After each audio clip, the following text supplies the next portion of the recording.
Voilà, alors ça c'est une partie que je trouve particulièrement élégante. Pourquoi? Parce que c'est pas technique, y a pas de technicité, c'est juste du recul et on admire le paysage. Parce que le paysage que nous apportent les anneaux principaux, c'est une unification de choses qui, de près, si on a la tête dans le guidon, on a l'impression que c'est des choses complètement différentes, mais un petit peu de loin, on se rend compte que c'est la même chose. Alors là, je donne l'exemple, l'exemple flagrant dans le programme d'Agreg, c'est les groupes abéliens finis et les espaces vectoriels munis d'un endomorphisme. Voilà. Et c'est quasiment la même chose, et on s'en rendait pas compte, qu'on suivait un cours de groupe, un cours de réduction, et qu'en fait, c'était le même cours. Voilà. Allons-y. Pourquoi c'est le même cours? Si on regarde des groupes abéliens finis, finalement, on a sur G une opération, donc G c'est un groupe abélien fini, on a sur G une opération qui est commutative, puisque c'est abélien, G, on va dire, muni de la loi plus, est un groupe. Et en plus, il a une multiplication externe, cette fois-ci pas d'un corps, comme pour les espaces vectoriels, mais d'un anneau, Z, et on a Z croix G dans G, cette application qui a NG donne N fois G. Voilà, puisqu'on a pris un groupe additif, je vous rappelle.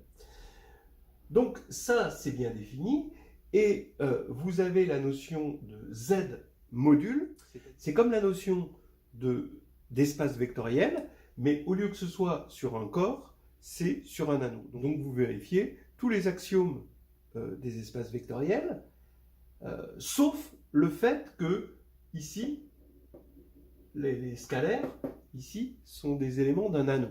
Le reste, tout marche bien.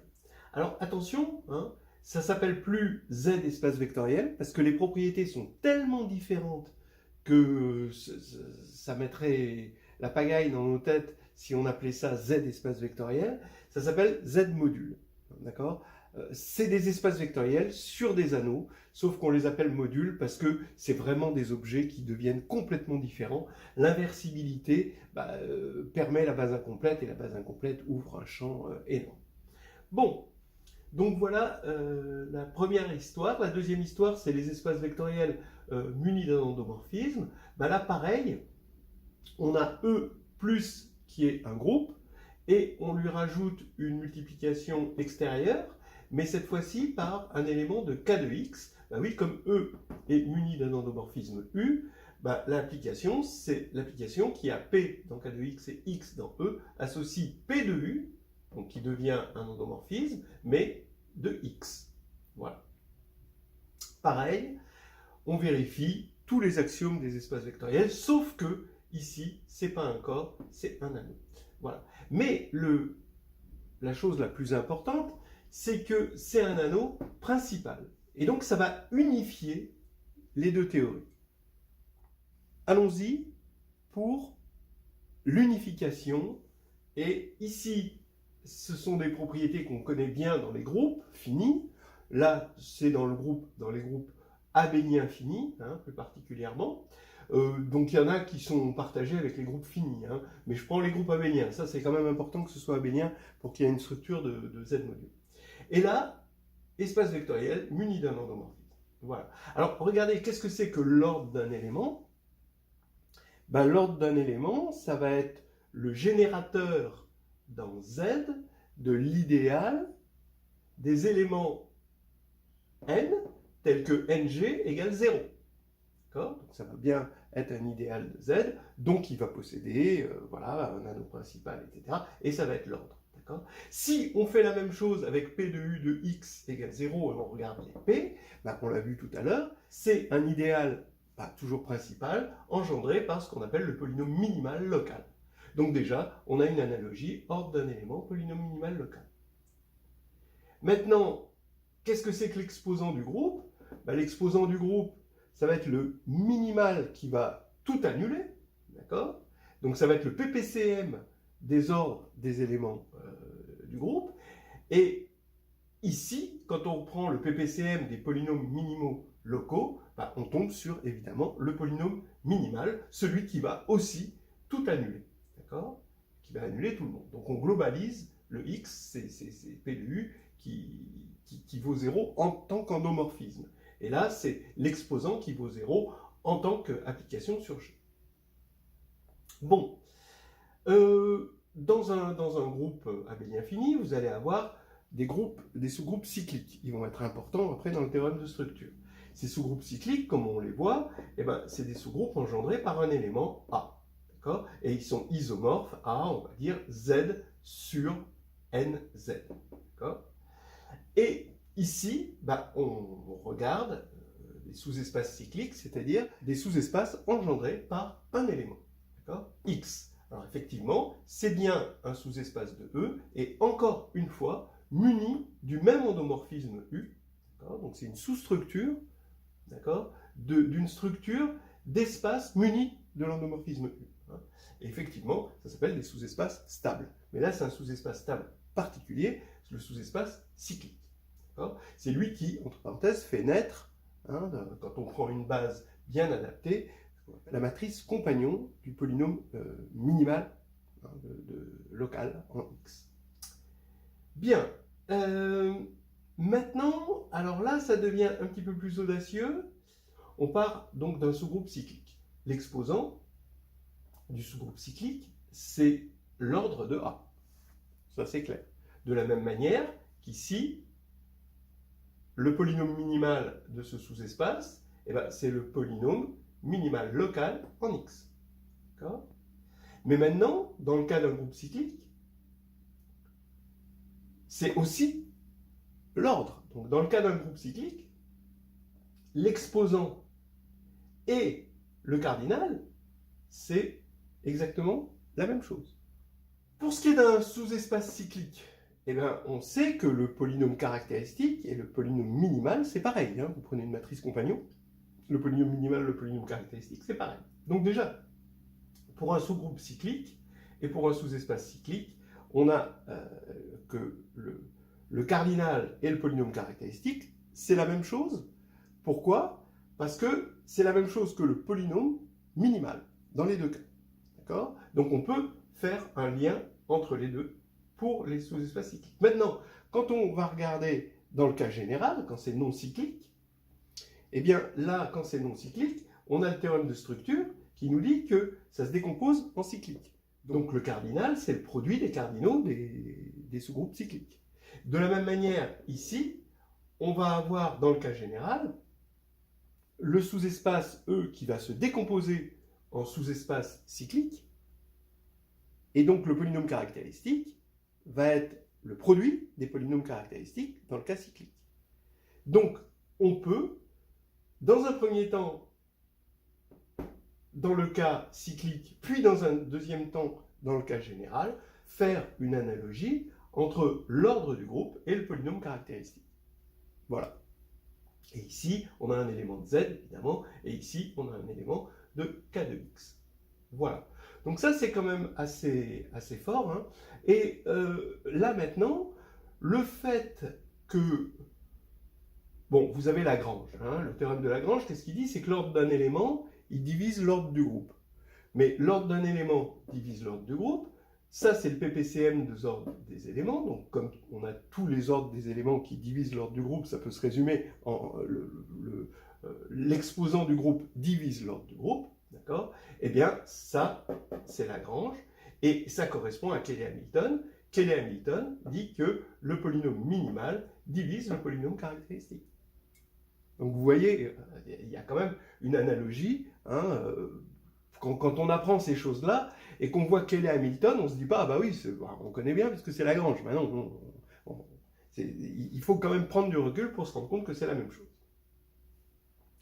Pareil pour le lemme chinois, on a une décomposition de Z sur NZ en le produit de Z sur P puissance K Z, où N c'est le produit des P puissance K, et les P puissance K sont tous 2Z premiers entre eux, on prend des nombres premiers distincts. Et bien là, ça correspond exactement au lemme des noyaux. Alors comme là on a pris Z sur NZ, on va dire un lemme des noyaux pour un sous-espace cyclique. Hein. Bon, mais c'est le lemme des noyaux quand même. Hein. Voilà. Pareil, les facteurs invariants. On a unicité, et ça j'insiste dessus, de la décomposition d'un groupe abélien fini en produit de sous-groupes cycliques. Et l'unicité, elle se fait si les AI se divisent entre eux. Et là, on a l'équivalent. Ce sont les polynômes invariants de similitude qui nous dit que si on prend les PI qui se divisent entre eux, alors E va être une somme directe de sous-espaces cycliques, de polynômes minimaux locaux, hein, PI, avec les PI qui se divisent entre eux. Et donc finalement, ça veut dire que la matrice de U dans E va ici s'écrire, va pouvoir s'écrire dans une certaine base bien adaptée à cette décomposition, sous la forme CP1 par bloc, hein, diagonale par bloc, CP1 jusqu'à CPK. Et il y a unicité de ces polynômes invariants. Le premier polynôme, évidemment, c'est le polynôme minimal, de la même manière que l'exposant du groupe, ici, c'est A1, c'est le plus grand. Hein, voilà. Bon, et donc, vous voyez que le théorème de structure, dans son existence de décomposition et dans son unicité, correspond au théorème de Frobenius. Ici, hein, quand on monte le théorème de structure, ça part toujours de, on construit l'exposant du groupe et on trouve un élément, d'accord, dans G, qui réalise l'exposant du groupe, c'est-à-dire dont l'ordre est égal à l'exposant. Ça, c'est la première chose qu'on fait. De la même manière que quand on démontre le théorème de Frobenius, le premier truc qu'on fait, c'est de chercher un élément x tel que son polynôme minimal local est égal au polynôme minimal. Et qu'est-ce que ça assure dans les deux cas? Ça assure l'existence d'un supplémentaire stable. Là, ça assure l'existence d'un sous-groupe supplémentaire, et là, d'un sous-espace stable par U supplémentaire à l'espace cyclique engendré par le x qui réalise ce polynôme minimal. Voilà, ça c'est la partie la plus excitante de la leçon. Alors, en guise d'illustration, on va regarder les facteurs invariants de ce groupe abélien fini là, z sur 18z, le produit direct avec z sur 5z, z sur 8z, z sur 36z. Et ensuite, on va faire un analogue en cherchant les polynômes invariants de similitude d'une certaine matrice. Donc, pour trouver les facteurs invariants de ça, eh ben, c'est le briser-rassembler. Hein. Alors, on brise, donc 18, c'est 3 au carré fois 2. 5, ben, ça reste 5. 8, c'est 2 au cube. 36, c'est 3 au carré fois 2 au carré. Donc, qu'est-ce qui nous permet de briser? Là, on a brisé au niveau des nombres, mais au niveau des groupes, ce qui nous permet de briser, c'est le lemme chinois, évidemment. Hein. Donc, ça va faire, par exemple, z sur, c'est isomorphe, à z sur 3 au carré z, produit direct avec z sur 2z. Bon. Ok. Et maintenant, on rassemble. On re-rassemble avec le lemme chinois encore une fois. Alors, qu'est-ce qu'on va rassembler? On va rassembler des éléments qui sont premiers entre eux, mais étant donné qu'on veut qu'ils se divisent tous successivement, un peu comme les frères Dalton, eh ben, on va prendre les plus grands, on va rassembler les plus grands d'abord. Donc, 3 au carré, ça va être le plus grand. Bon, là, égalité avec lui, donc je souligne. 5 apparaît, c'est le plus grand exposant, et 2, là où il est le plus grand, c'est quand il est au cube ici. Donc ça, on va rassembler ces trois-là. Ça va faire, encore une fois, par le lemme chinois, z sur 2 au cube z, croix z sur 3 au carré z, croix z sur 5z, et 2 au cube fois 3 au carré fois 5, ça fait 360, donc on a un z sur 360z. Maintenant, qu'est-ce qui reste? Il reste les seconds. Les seconds, on va avoir 2 au carré, 3 au carré. Voilà, c'est tout. Et donc ça va faire z sur 36z. Et maintenant, qu'est-ce qui reste? Il reste encore le dernier. Le petit dernier, 2. Et voilà, on a obtenu par cette technique forcément des éléments qui vont être les facteurs invariants par unicité des facteurs invariants. À partir du moment où ils se divisent entre eux, comme ça. Ok. Maintenant, on fait pareil avec les polynômes invariants. Hein. Donc on a une matrice, et vous voyez donc le lien. Ici, le 3 au carré. Alors là, on a déjà fait le brisé. Ici, à ce niveau-là, pour aller un peu plus vite, je vous épargne le brisé. On va juste faire le rassemblé. Mais le rassemblé, c'est un brisé à l'envers, donc ça va. Regardez, ici, correspond à ça. C'est-à-dire que je prends le bloc de Jordan, j'appelle Jn de lambda. Bah, lambda, c'est les valeurs propres. D'accord? Et ici, je mets le bloc, donc ça c'est un bloc NN, hein, d'accord? Et ici, avec que des 1. C'est ce qu'on appelle le bloc principal de Jordan, de taille N, et pour la valeur propre, lambda. Alors, les lambda, bah, c'est les valeurs propres, donc ça correspond aux ordres. Hein. Donc ici, je vais appeler J1 de 2, J2 de 3, ici, hein, d'accord, qui correspond à 2, puissance 1, et 3 à la puissance 2, d'accord. Ensuite, J1 de 5, J3 de 2, et J2 de 2, et J2 de 3. Voilà donc ma matrice, hein, avec cette convention-là. Donc maintenant, ben, je vais faire pareil, je vais faire un rassemblé. Alors qu'est-ce que c'est un rassemblé?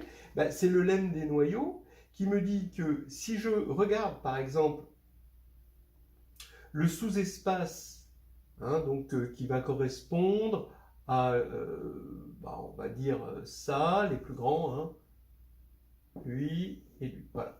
Donc ce sous-espace-là, le sous-espace qui est ici, qui est stable, hein, engendré par les éléments de la base qui sont là. Bon, alors ce sous-espace, d'accord, je dis que bon, cette matrice est semblable à la matrice CP1, où P1, c'est le polynôme x2, x-2 au cube, fois x-3 au carré, fois x-5. Alors pourquoi? Parce que si je pars de là, je sais que le polynôme minimal, c'est justement P1, hein, quand on prend un espace muni d'un endomorphisme qui a pour matrice cette matrice compagnon, eh bien son polynôme minimal c'est P1, donc je vais pouvoir décomposer par le lemme des noyaux. Le lemme des noyaux va me donner des sous-espaces stables, par exemple là ici, dont le polynôme minimal est x-2 au cube. D'accord? Donc je sais que j'ai ce bloc-là. De la même manière, je sais que j'ai ce bloc-là, et je sais que j'ai ce bloc-là. Et étant donné que et je ne vais pas avoir d'autres blocs, puisque le polynôme caractéristique, c'est P1, et là j'ai déjà mon polynôme caractéristique complet. Voilà une petite chose, hein, et je fais pareil pour le reste. Donc voilà le rassemblé, vous voyez qu'on rassemble par le lemme des noyaux en utilisant le polynôme minimal d'une matrice compagnon et le polynôme caractéristique aussi d'une matrice compagnon pour voir que le compte est bon à la fin, hein, comme on a compté tout le monde. Donc ici, à la fin, on va avoir, comme prévu par la décomposition de Frobenius, une matrice CP1, CP2, CP3, où P2 c'est x-2 au carré facteur de x-3 au carré, et P3 c'est juste x-2. Voilà une belle illustration de cette belle unité, de cette belle harmonie, hein, que met la théorie des anneaux principaux dans le programme d'Algèbre d'Hagen.